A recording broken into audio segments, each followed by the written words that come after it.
IPL 2026 शुरू होने से पहले ही एक बार फिर इम्पैक्ट प्लेयर रूल को लेकर बहस तेज हो गई है। मुंबई में हुई कप्तानों की मीटिंग में लगभग सभी टीम्स के कप्तानों ने इस पर खुलकर अपनी चिंता जाहिर की थी। दिलचस्प बात यह है कि बीसीसीआई पहले ही साफ कर चुका है कि ये नियम 2027 तक लागू हैं और उससे पहले इसकी समीक्षा नहीं होगी।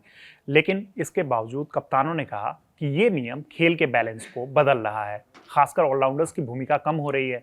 दिल्ली कैपिटल्स के कप्तान अक्षर पटेल ने साफ कहा कि उन्हें ये नियम बिल्कुल भी पसंद नहीं है, क्योंकि अब टीम स्पेशलिस्ट बल्लेबाज या गेंदबाज को चुनती है और ऑलराउंडर्स की ज़रूरत जो है वो कम हो गई है। इस मीटिंग में सिर्फ इंडियन कैप्टन्स ही नहीं बल्कि बाकी टीमों के लीडर्स ने भी अपनी राय रखी।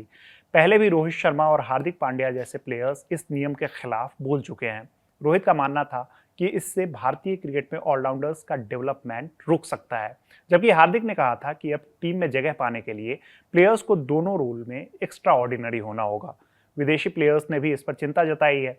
न्यूजीलैंड के ग्लेन फिलिप्स ने कहा कि अगर ये ट्रेंड जारी रहा तो इंटरनेशनल क्रिकेट में भी ऑलराउंडर्स की संख्या जो है वो काफ़ी कम हो सकती है। साफ बात यह है कि सिर्फ आईपीएल तक ही ये मुद्दा सीमित नहीं है, बल्कि इसका असर ग्लोबल क्रिकेट पर भी देखने को मिल सकता है। अब बात करते हैं शुभमन गिल की, जिन्होंने इस पूरे मुद्दे पर सबसे ज़्यादा खुलकर बयान दिया है।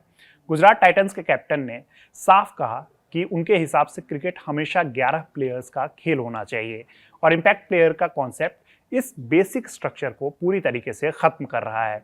उन्होंने कहा कि जब एक एक्स्ट्रा बल्लेबाज टीम में आ जाता है तो खेल का स्किल एलिमेंट कम हो जाता है। पहले अगर शुरुआती विकेट गिर जाते थे तो टीम को संभल कर खेलना होता था, जो एक अलग स्किल थी, लेकिन अब एक्स्ट्रा बैटर होने से वो प्रेशर कम हो गया है। गिल का यह भी मानना है कि मुश्किल पिच पर 160 या फिर 180 रन चेज करना रोमांचक होता है, बजाय फ्लैट पिच पर 220 रन को चेज करने से। यानी कि उन्होंने कहा कि 200 से या 200 से ज़्यादा जो चेज करना है उससे भी ज़्यादा मुश्किल होता था 160-180 चेज करना जब पिच अच्छी हो। तो उनका ये साफ कहना है कि ये नियम गेम को थोड़ा वन डायमेंशनल बना रहा है। अब समझते हैं कि आखिर ये इम्पैक्ट प्लेयर रूल है क्या और इसमें दिक्कतें कहाँ आ रही है।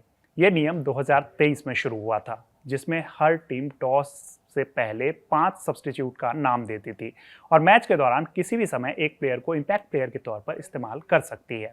इसका मतलब ये हुआ कि एक टीम तकनीकी तौर पर 12 खिलाड़ियों के साथ खेल सकती है, भले ही एक समय में मैदान पे सिर्फ 11 प्लेयर हो। इससे टीमों को स्ट्रेटजिक फायदा मिलता है, जैसे तेज करते समय एक्स्ट्रा बल्लेबाज उतारना हो या पहले बल्लेबाजी के बाद एक्स्ट्रा गेंदबाज लेकर आ जाना। लेकिन यही चीज़ कई एक्सपर्ट्स को खटक रही है, क्योंकि इससे गेम का नेचुरल फ्लो जो है वो बदल जा रहा है। सबसे बड़ी दिक्कत जो सामने आई है वो ऑलराउंडर्स को लेकर है। पहले टीम में ऐसे प्लेयर्स की वैल्यू ज़्यादा होती थी जो बल्लेबाजी और गेंदबाजी दोनों कर सकते थे, लेकिन अब टीम मैनेजमेंट सोचता है कि क्यों ना अलग अलग स्पेशलिस्ट रखे जाएं और ज़रूरत होने पर इम्पैक्ट प्लेयर के जरिए बदलाव कर लिया जाए। इससे ऑलराउंडर्स की अहमियत जो है वो कम हो रही है। इसके अलावा मैच में स्कोर भी काफ़ी ज़्यादा हाई होने लगे हैं, क्योंकि बैटिंग डेप्थ बढ़ गई है। कई लोग मानते हैं कि इससे गेंदबाजों के लिए गेम और मुश्किल हो गया है और मैच का बैलेंस बैटिंग की तरफ ज़्यादा झुक गया है। इस मीटिंग में एक और मुद्दा उठा, जो कि बॉल बदलने को लेकर था। कुछ कप्तानों ने सुझाव दिया कि पहली पारी के 10 ओवर के बाद भी बॉल बदलने की इजाज़त होनी चाहिए, लेकिन इस पर ज़्यादा सपोर्ट नहीं मिला। अभी जो नियम है वो दूसरी पारी में ओस को ध्यान में रखकर बनाया गया है, इसलिए वही जारी रहेगा।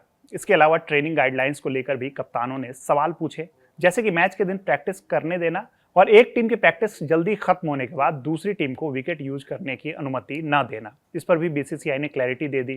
कुल मिलाकर देखा जाए तो इम्पैक्ट प्लेयर रूल ने आईपीएल को ज्यादा एंटरटेनिंग जरूर बनाया है, लेकिन इसके साथ ही कई नए सवाल भी अब खड़े हो गए हैं। अब देखना होगा कि ये जो रूल है इस बार किस तरीके से आईपीएल पे इम्पैक्ट डालता है। इसको लेकर आपकी क्या राय है हमें कमेंट बॉक्स में ज़रूर बताइएगा। मेरा नाम है रविराज, देखते रहिए कड़क। धन्यवाद।